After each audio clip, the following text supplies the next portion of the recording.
I just did my first proper pineal gland, trying to open my pineal gland meditation. I've been meditating for about half an hour. It's probably the longest meditation I've ever done.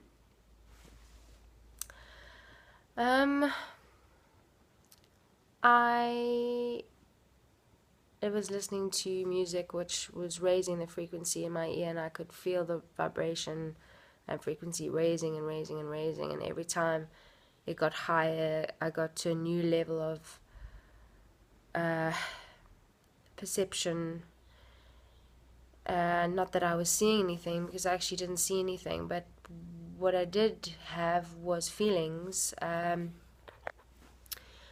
a lot of them were based on what I had listened to in bed last night, about near-death experience which a lady had, and she spoke about in her near-death experience her view and her perception of the earth burning in flames. The whole earth was actually just on fire.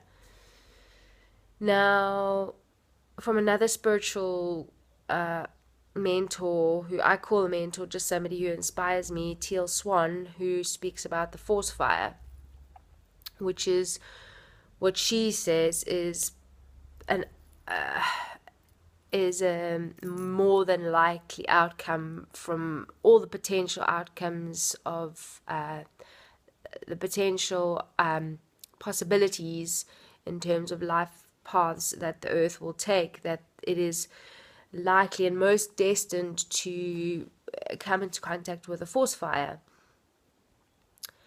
a powerful force fire that will change the face of the earth forever, and change society, because society will now have to retune themselves into a new way of living.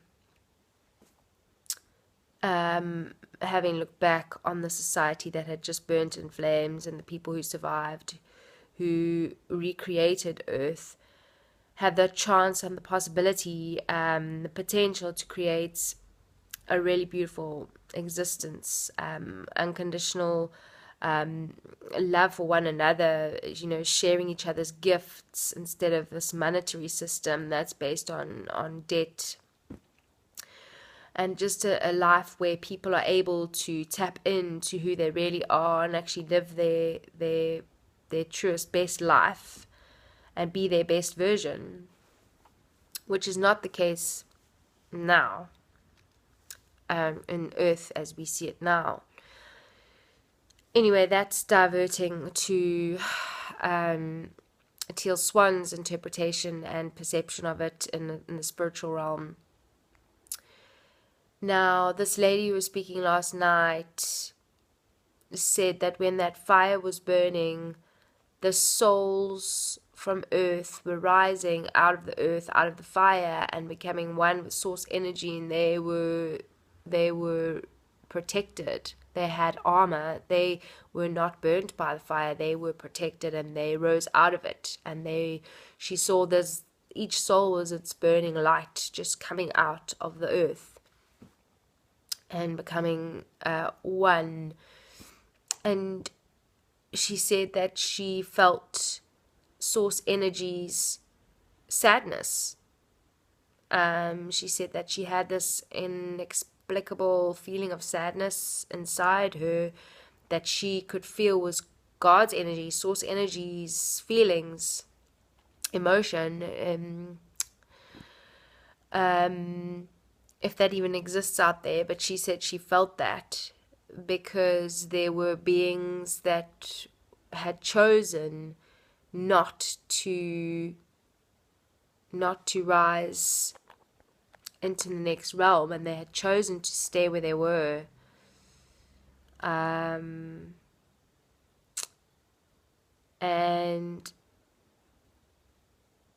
I want to know, if that is the case, and we do have free will, are these people, or these souls, these infinite souls, these infinite beings, are they experiencing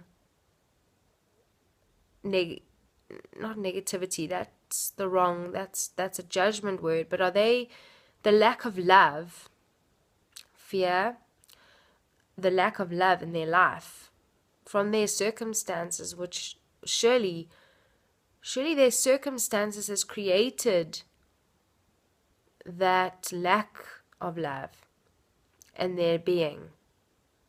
Because I don't understand how a part of consciousness, source consciousness, can be void of love. They're just the same way as a drop of the ocean has all the molecules within this as the same as the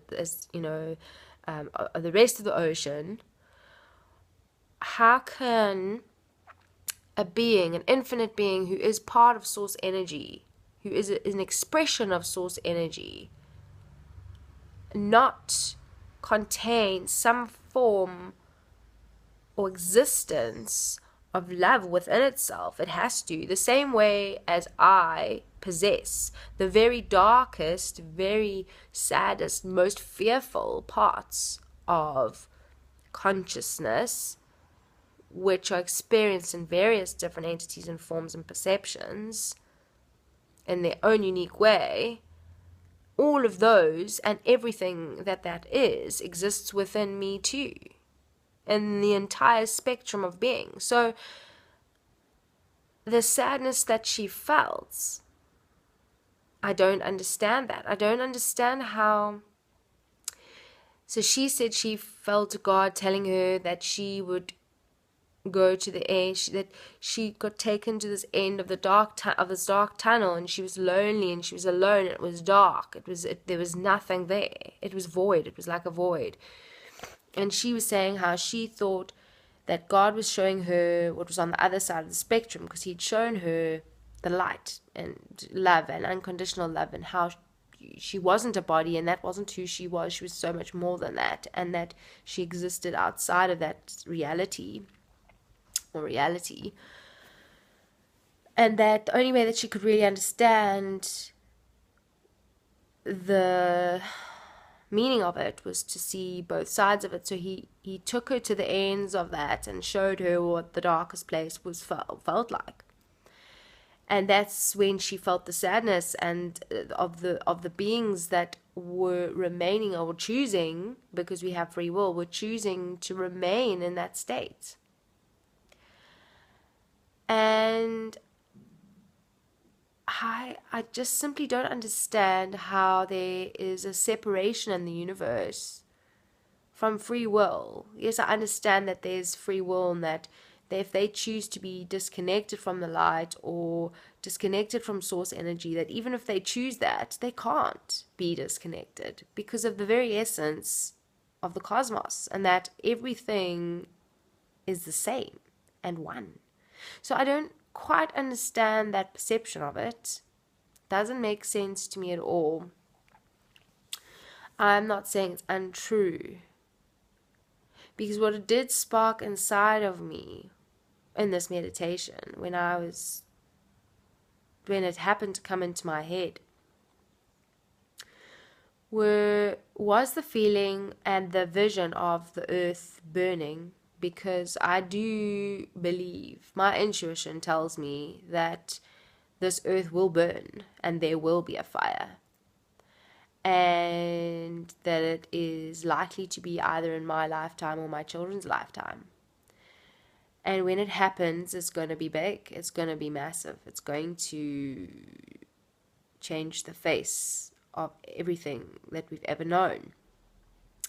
And when it does, there's going to be destruction on an absolutely catastrophic level. And what I did see in my meditation was the fire, and what I did feel was the sadness, just because of the loss or the termination of so much potential energy and potential life paths that could have taken. So at that point, when everything burns, that every life path, potential life path that could have happened at that point ceases to exist at that point.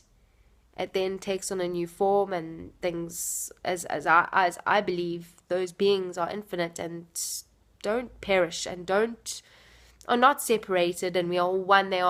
They become manifested in different ways, and I have no idea how that works and where they go from there, because I only think in terms of time, and I know that is my limiting factor here, is that my perception of time is in not allowing me to understand the journey of a being who is in this life separate from light, and therefore where do they go after that, and do they always remain that way, or is there, because essentially the meaning behind life and the whole purpose behind conscious of existence is for source energy to understand itself, is to understand every facet of itself, of its existence.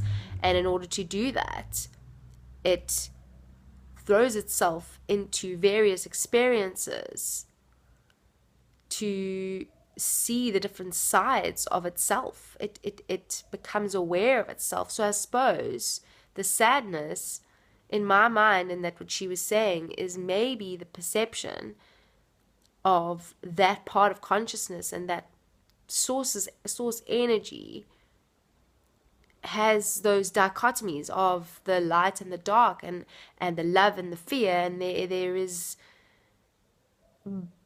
all of those things inside of it. Is source energy that, or are those just experiences, an illusion?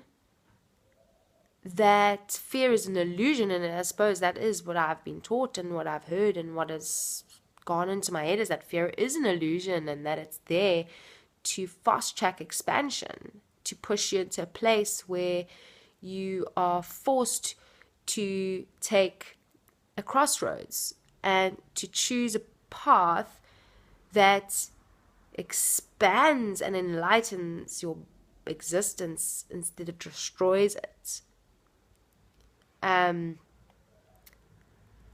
But even then,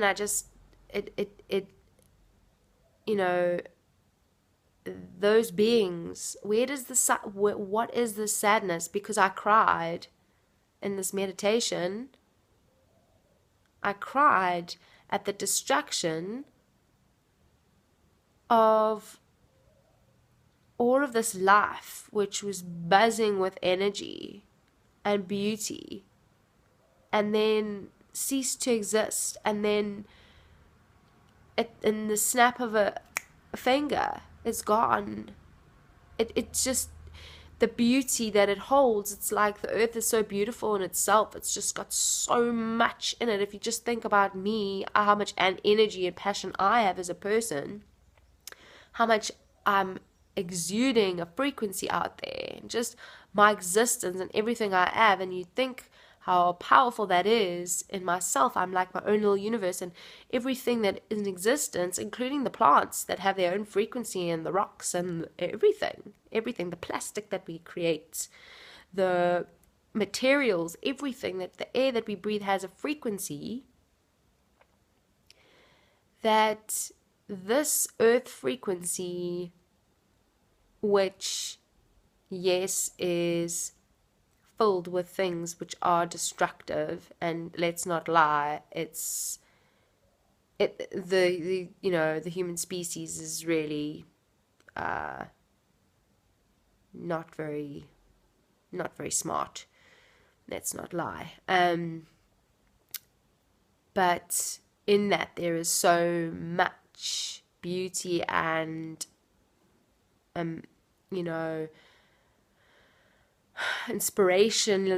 inspirational people that live their lives in the most incredible ways, who are exuding this frequency, and that the vision of that earth burning and all of these things, these potential life paths just vanishing.